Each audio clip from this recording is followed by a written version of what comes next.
Hello everyone, welcome back to our channel. In today's quick tutorial, you're gonna see how to try YouTube Music Sleep Timer on Android. You have to go to your YouTube.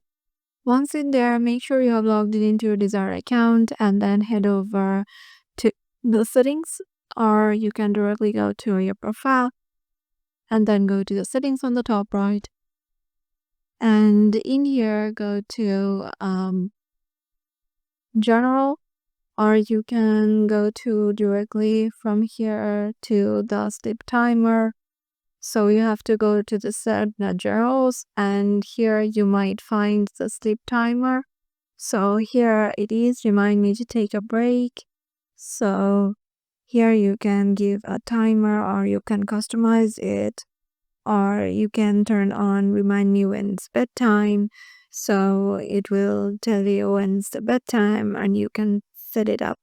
So yeah, this is how easily you can do it. Hope this video will help you out. Make sure to give it a thumbs up and subscribe to our channel, and we hope to see you in the next video.